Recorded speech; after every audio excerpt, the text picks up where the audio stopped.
नमस्कार दोस्तों, आप सभी का बहुत बहुत स्वागत है कार्बनिक रसायन के लेक्चर नंबर 3 में। दोस्तों, आज की इस वीडियो में हम लोग बात करने वाले हैं कार्बनिक यौगिकों के वर्गीकरण के बारे में।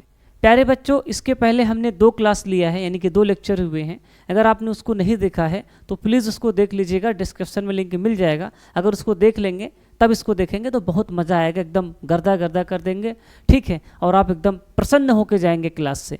तो चलिए दोस्तों, वीडियो को स्टार्ट करते हैं। जैसा कि आपकी स्क्रीन पे लिखा है, लेक्चर नंबर 3 एकदम शून्य से सीखने वाले हैं, बिल्कुल जीरो से। कभी भी कोई बच्चा ये नहीं कहेगा हमारी पूरी वीडियो देखने के बाद कि सर हमको समझ में नहीं आया, ये मेरा वादा है। तो आइए मेरे दोस्तों, आज की इस वीडियो को शुरू करते हैं और देखते हैं कि क्या पढ़ने वाले हैं। तो बच्चों, हम लोग क्या पढ़ेंगे? कार्बनिक यौगिकों का वर्गीकरण, क्लासिफिकेशन ऑफ ऑर्गेनिक कंपाउंड। तो आइए दोस्तों शुरू करते हैं। प्यारे बच्चों, आपके सामने लिखा है कार्बनिक यौगिक, ठीक है दोस्त। जो कार्बनिक यौगिक होते हैं 2 प्रकार के होते हैं। एक होता है खुली श्रृंखला के यौगिक। क्या मेरे दोस्त? खुली श्रृंखला के यौगिक। अरे देख रहा है विनोद, क्या चल रहा है? खुली श्रृंखला के यौगिक। और मेरे दोस्त दूसरा होता है बंद श्रृंखला के यौगिक, ठीक है। 2 टाइप के यौगिक होते हैं जो आपके कार्बनिक यौगिक होते हैं, 2 टाइप के होते हैं। अब बेटा, अब आपके मन में सवाल आया कि सर ये खुली श्रृंखला के यौगिक क्या होते हैं, बंद श्रृंखला के यौगिक क्या होते हैं? सवाल तो आया होगा ना। देखो, ये टेबल देख के आपको डरना नहीं है, ठीक है भाया, आपको सिर्फ देखना है। आखिरी तक देखते जाओ, ये जो तुम्हारे सामने खड़ा है ना इंसान, सब कुछ समझा देगा, बशर्ते विश्वास करके आखिरी तक देखो। अब बेटा देखो, खुली श्रृंखला के यौगिक को समझते हैं। बेटा खुली श्रृंखला के यौगिक जैसे ये देखो, ये एल्केन, एल्कीन, एल्काइन को जानते हो ना, ये आपके खुली श्रृंखला के यौगिक हैं। अब मान लो, अब ऐसे कोई यौगिक आ जाए आपके सामने इस प्रकार से, ठीक है, इस प्रकार से कोई यौगिक आ जाए, जैसे मैं बना रहा हूं, देखना ऐसे, जिसमें पहला कार्बन और अंतिम कार्बन जुड़ा हो, ठीक है। क्या दोस्त? जैसे मान लो ये, इसी को मैंने इस तरह से बना दिया। इसमें देखो पहला कार्बन और अंतिम कार्बन, सारे कार्बन एक दूसरे से जुड़े हुए हैं, तो इसको बोलेंगे बंद श्रृंखला के यौगिक, जो रिंग बना लेते हैं। ऐसे यौगिक जो रिंग बना लेते हैं, क्या बना लेते हैं सर? रिंग। देख रहा है विनोद? चाहे केमिस्ट्री हो, चाहे तुम्हारी असल जिंदगी, हर जगह रिंग की कितनी इंपॉर्टेंस है, समझ रहे हो कि नहीं? तो बेटा देखो, अगर कोई यौगिक रिंग बना लेगा, मतलब पहला कार्बन अंतिम कार्बन जुड़ करके रिंग बना लेगा, तो उसको बोलेंगे बंद श्रृंखला के यौगिक। और देखो इस वाले में पहला और आखिरी वाला जुड़ा नहीं है ना आपस में, तो इसको बोलेंगे खुली श्रृंखला के यौगिक। क्या बोलेंगे दोस्त? खुली श्रृंखला के यौगिक। आई होप कि आप खुली श्रृंखला और बंद श्रृंखला को समझ पाए होंगे, ठीक है। तो आपके सामने लिखा खुली श्रृंखला और बंद श्रृंखला। बंद श्रृंखला में जिसमें पहला यौगिक, पहला कार्बन और अंतिम कार्बन से जुड़ा रहेगा, लेकिन खुली श्रृंखला में सर क्या होगा? पहला कार्बन और अंतिम कार्बन जुड़ा हुआ नहीं होगा, ठीक है, एक दूसरे से जुड़े हुए नहीं होंगे, तो इसको खुली श्रृंखला के यौगिक बोलेंगे। अब मेरे दोस्त देखो, जो खुली श्रृंखला के यौगिक होते हैं, इन्हीं को कुछ लोग एलिफैटिक यौगिक कहते हैं। क्या कहते हैं सर? एलिफैटिक यौगिक कहते हैं, या फिर इन्हीं को आचक्रीय यौगिक बोला जाता है। आचक्रीय, जिनमें रिंग ना हो। एलिफैटिक बोलो या खुली श्रृंखला के यौगिक बोलो, बात एक ही है। अब बेटा देखो, जो एलिफैटिक यौगिक होते हैं ये 3 प्रकार के होते हैं। एक होता है एल्केन, फिर एक होता है एल्कीन, और एक होता है मेरे दोस्त एल्काइन, ठीक है। एल्केन में क्या होता है सर? सिंगल बॉन्ड होता है। जैसे दोस्त आपका एल्केन होता है CH3 CH2 CH3, ठीक है। एल्केन भी आपका खुली श्रृंखला में आता है, और चाहे खुली श्रृंखला वाले को आप एलिफैटिक भी बोल दीजिए, कोई दिक्कत की बात नहीं है। जैसे एल्कीन में क्या आता है सर? डबल बॉन्ड आता है, CH3 CH, या ऐसे चलो लिख देते हैं CH2 डबल बॉन्ड CH2, ठीक है। और एल्काइन में क्या होता है सर? ट्रिपल बॉन्ड आता है, ठीक है। इतनी बात समझ में आया? अच्छे से आ गई होगी, ठीक है सर। इसमें तो कोई दिक्कत होती ही नहीं है। आइए इसमें देखते हैं बंद श्रृंखला वाले को, ठीक है। अब बंद श्रृंखला में क्या होता है सर? बंद श्रृंखला को चक्रीय यौगिक बोलते हैं। क्या बोलते हैं सर? चक्रीय यौगिक, ठीक है। अब चक्रीय का मतलब समझते हो? रिंग, जिसमें पहला कार्बन और अंतिम कार्बन जुड़ा हो। इस तरह से देखो, जिसमें पहला कार्बन अंतिम कार्बन जुड़ा हो, देखो ये सारे कार्बन एक दूसरे से जुड़े हुए हों, सारे कार्बन एक दूसरे से जुड़े हुए हों, इसको चक्रीय यौगिक बोलेंगे, ठीक है, ठीक है सर। या फिर बंद श्रृंखला के यौगिक बोलते हैं। दोस्तों, जो चक्रीय यौगिक होते हैं, यानी कि जो रिंग वाले यौगिक होते हैं, वो 2 टाइप के होते हैं। एक होता है समचक्रीय यौगिक और एक होता है दोस्त विषम चक्रीय यौगिक, ठीक है। अब मेरे दोस्त समचक्रीय यौगिक क्या होते हैं? ध्यान से देखना, इनमें 2 होता है, एक होता है एलिसाइक्लिक और एक होता है एरोमेटिक। एलिसाइक्लिक यौगिक और एरोमेटिक यौगिक। 1 मिनट सर फिर से बताइए। समचक्रीय का मतलब समझते हैं? जिनमें रिंग हो। समचक्रीय का मतलब भी रिंग होता है। क्या होता है सर? रिंग होता है। और दोस्तों विषम चक्री का मतलब भी क्या है, रिंग। दोनों का मतलब रिंग ही है, ठीक है, जिनमें पहला कार्बन और अंतिम कार्बन क्या होगा सर, जुड़ा होगा। लेकिन थोड़ा बहुत डिफरेंस है, अभी मैं समझा दूंगा। तो देखो समचक्री का मतलब क्लियर हुआ, जिनमें रिंग हो, ठीक है। समचक्री दो टाइप के होंगे, मतलब रिंग वाले दो टाइप के होंगे, एलिसाइक्लिक और एरोमेटिक। सर ये एलिसाइक्लिक क्या होता है और एरोमेटिक क्या होता है, ध्यान से समझना भाई। देखो देखो बेटा, समचक्री का मतलब रिंग है, ठीक है सर, एलिसाइक्लिक का मतलब भी रिंग है और एरोमेटिक का मतलब भी रिंग है, लेकिन रिंग में थोड़ा अंतर है। एलिसाइक्लिक वे यौगिक होंगे जिनमें 6 कार्बन से कम की रिंग होगी। जैसे देखो ये बेटा, ये देखो इसमें कितने कार्बन की रिंग है, 3 कार्बन को जोड़ा गया, ठीक है, 3 कार्बन को ऐसे जोड़ के बनाया गया, 3 कार्बन की रिंग है ना, तो इसको बोलेंगे एलिसाइक्लिक। क्या बोलेंगे सर, एलिसाइक्लिक है तो रिंग, लेकिन 6 कार्बन से कम की रिंग है। बेटा इसमें देखें तो इसमें भी कितने कार्बन की रिंग है सर, 5 कार्बन की रिंग है, ये भी क्या है सर, एलिसाइक्लिक। कहने का मतलब ये है सर कि एलिसाइक्लिक ऐसे यौगिक होंगे जिनमें 6 कार्बन से कम की रिंग होगी। क्या होगी सर, देखो इधर 6 कार्बन से कम की रिंग होगी, ये देखो। समचक्री का मतलब रिंग है, एलिसाइक्लिक का मतलब भी रिंग है, एरोमेटिक का मतलब भी रिंग है, लेकिन एलिसाइक्लिक का मतलब ये है कि जिनमें 6 कार्बन से कम की रिंग हो, ठीक है सर, ठीक है सर। ये देखो ये सब आपके एलिसाइक्लिक हैं। तो दोस्तों उम्मीद है कि आप एलिसाइक्लिक को समझे होंगे। अब जरा ध्यान से देखिएगा, एरोमेटिक क्या होता है। एरोमेटिक सर ऐसे यौगिक होंगे जिनमें 6 कार्बन की रिंग होगी, मतलब 6 कार्बन से कम की रिंग नहीं होगी, 6 कार्बन से रिंग बनना स्टार्ट होगी, 6 से जितना तुम ज़्यादा बना सको बना डालो, ठीक है। तो देखो एरोमेटिक भी दो होते हैं, बेंजोइड और नॉन बेंजोइड, बेंजोइड और नॉन बेंजोइड। अब जरा एरोमेटिक को और अच्छे समझते हैं।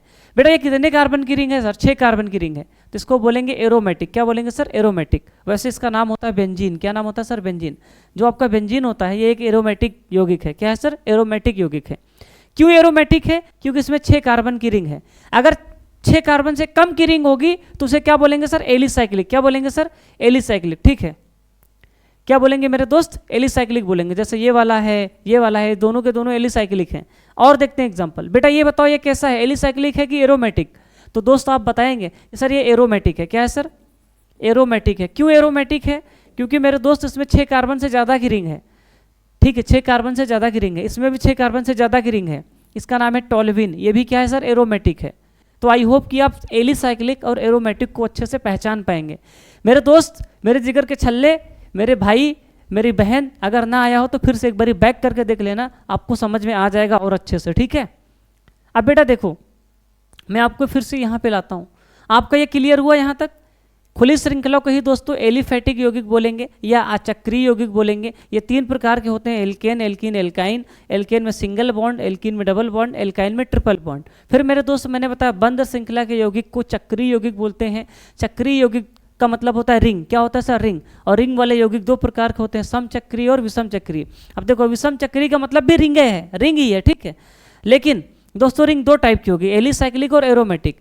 एलिसाइक्लिक का मतलब है कि जिसमें 6 कार्बन से कम की रिंग बने, 6 कार्बन से कम की रिंग बने। और दोस्तों एरोमेटिक में क्या होता है, 6 कार्बन से रिंग बनना स्टार्ट होती है, कम से कम 6 कार्बन से रिंग बनना स्टार्ट होती है। बच्चों आप सभी लोग इसको समझ गए होंगे अच्छे से। अब जरा ध्यान से देखिएगा, विषम चक्रीय यौगिक को समझते हैं, ठीक है। अब विषम चक्रीय यौगिक का मतलब क्या होता है, ये भी एक प्रकार की रिंग ही होती है, लेकिन इसमें कुछ अंतर होता है थोड़ा बहुत। देखिएगा विषम चक्रीय का मतलब क्या है, मैं आपको यहाँ पर दिखाता हूँ। कहाँ गया ये रहा। बेटा देखो विषम चक्रीय, विषम से क्या मतलब है कि सर ऐसे कुछ परमाणु होते हैं जो रिंग के बीच में आ जाते हैं। जैसे ऑक्सीजन हो गया, नाइट्रोजन हो गया, सल्फर हो गया, फ्लोरीन हो गया, ठीक है। कुछ ऐसे विषम परमाणु होंगे, कार्बन हाइड्रोजन से डिफरेंट, मतलब अलग होंगे, कार्बन हाइड्रोजन से कुछ अलग परमाणु होंगे जो रिंग के बीच में आ जाएंगे। देखो रिंग के बीच में आ गए, रिंग के बीच में आ गए, रिंग के बीच में आ गए, तो इसको बोलेंगे विषम चक्रीय यौगिक। क्या बोलेंगे दोस्त, विषम चक्रीय यौगिक। समझे हमारी बात। मतलब रिंग के अंदर कुछ अदर एटम आ जाएंगे, कार्बन हाइड्रोजन के अलावा, कार्बन हाइड्रोजन के अलावा कुछ तत्व आ जाएंगे, जैसे ऑक्सीजन, नाइट्रोजन, सल्फर, फ्लोरीन, इस प्रकार के तत्व आ जाएंगे। तो फिर इसको बोलेंगे विषम चक्रीय यौगिक, ठीक है।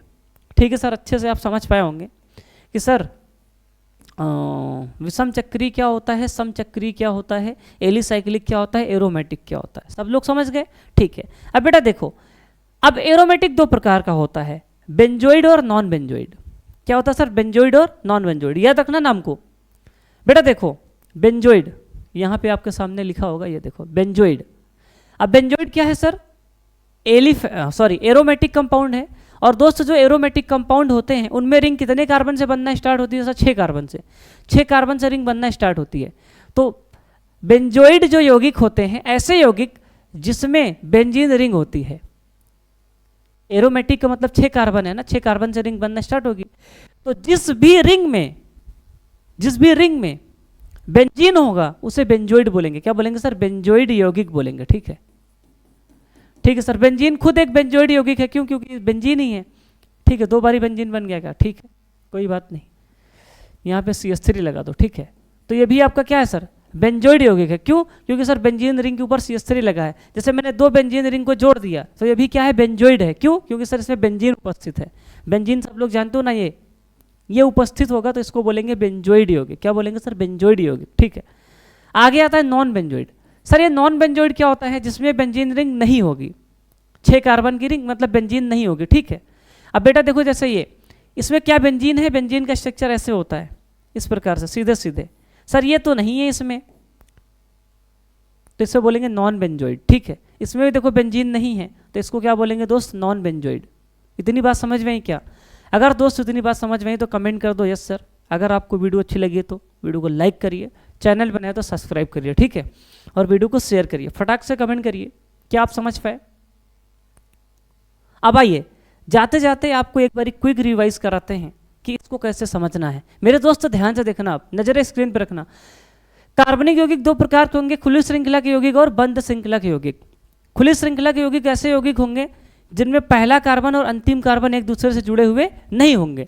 ठीक है सर। लेकिन बंद श्रृंखला के यौगिक ऐसे यौगिक होते हैं जिनमें पहला कार्बन और अंतिम कार्बन एक दूसरे से क्या होते हैं मेरे दोस्त? जुड़े होते हैं। ठीक है सर। जो खुली श्रृंखला के यौगिक होते हैं इन्हें एलिफेटिक यौगिक बोलते हैं या फिर इन्हें क्या बोलते हैं? अचक्रीय यौगिक बोलते हैं। और मेरे दोस्त जो एलिफेटिक होते हैं 3 प्रकार के होते हैं, एल्केन, एल्कीन और क्या होते हैं सर? एल्काइन। एल्केन में सिंगल बॉन्ड होता है, एल्कीन में डबल बॉन्ड होता है, एल्काइन में ट्रिपल बॉन्ड होता है। इतनी बात समझ में आई सर? ठीक है। अब दोस्तों देखो जो बंद श्रृंखला के यौगिक होते हैं इनको चक्रीय यौगिक बोलते हैं। चक्रीय का मतलब होता है रिंग। क्या सर? रिंग। पहला कार्बन और अंतिम कार्बन जुड़ के एक रिंग बना दे तो उसको बोलते हैं चक्रीय यौगिक। और दोस्तों जो चक्रीय यौगिक होते हैं 2 प्रकार के होते हैं, एक होता है समचक्रीय और एक होता है विषम चक्रीय। ठीक है, समचक्रीय 2 प्रकार के होते हैं, एलिसाइक्लिक और एरोमेटिक। ठीक है, अब एलिसाइक्लिक का मतलब क्या है सर? कार्बन की रिंग ही है लेकिन इसमें 6 कार्बन से कम की रिंग होती है।